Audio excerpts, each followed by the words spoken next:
আজ আমরা মাছকে খাওয়াবো ডুবন্ত ব্রয়লার। প্রচুর মাছকে খাওয়াবো ডুবন্ত ব্রয়লার। পুকুরে বিভিন্ন পদ্ধতিতে খাবার দেওয়া হয়, যেমন পানিতে গুলে খাবার দেওয়া হয়, ভাসমান খাবার দেওয়া হয়, ডুবা খাবার দেওয়া হয়, পাউডার খাবার দেওয়া হয়। আমরা আজকে যে খাবারটি দিতে আসি এটি হলো ডুবা খাবার। পানির মধ্যে ফেলানোর সাথে সাথে এটি ডুবে যায়। এটি একটি ভালো কোয়ালিটির ব্রয়লার।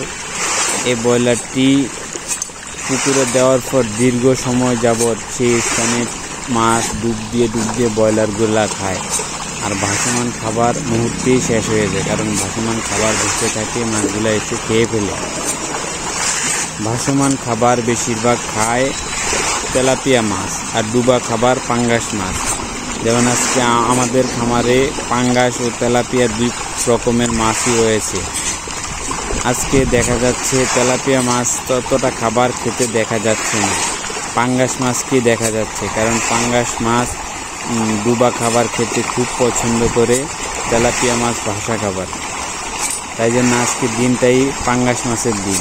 তেলাপিয়া মাছ ভাগেও পায় না, আর যদি ভাসা খাবার দিত পাঙ্গাস মাছের ভাগেও পায় না। আমরা এই পুকুরটিতে 3 বস্তা ব্রয়লার দেব। আমরা সকালে 3 বস্তা, বিকালে 3 বস্তা, 2 টাইম মাছকে ব্রয়লার দিয়ে থাকি। একটি একটি করে প্রত্যেকটি বস্তায় আমরা দিয়ে দেব। এখানে আমাদের পুকুরে, এই পুকুরটিতে 5000 পাঙ্গাস মাছ রয়েছে। এই 5000 পাঙ্গাস মাছ আমরা পৌষ মাসে বিক্রয় করি। এখনও 5-6 মাস পর সময় আছে। এই 5-6 মাস প্রতিদিন আমরা খাবার খাওয়াবো এগুলাকে। যখন আমাদের টার্গেট মতো হয়ে যাবে মাছগুলা, তখন আমরা স্থানীয় ব্যাপারীদের কাছে মাছগুলা বিক্রয় করব। এই দেখতে পাচ্ছেন আমরা একের পর এক বস্তার খাবারগুলা পুকুরে দিয়ে দিতেছি। ডুবা খাবার এক জায়গায় দেওয়া যায় না, একটু ছিটে দিতে হয়। আমরা কিন্তু এক জায়গায় দিতেছি না।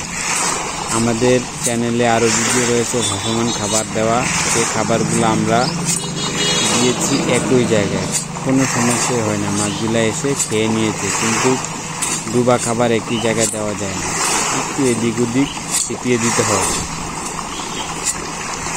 দেন আমাদের খাবার আনার একজন স্পেশাল লোক রয়েছে এবং খাবার দেওয়ার একজন লোক, যার যার কাজ সে সঠিক মতো করছে। এই ব্রয়লার বস্তা একটি করে একটি দিতেছে।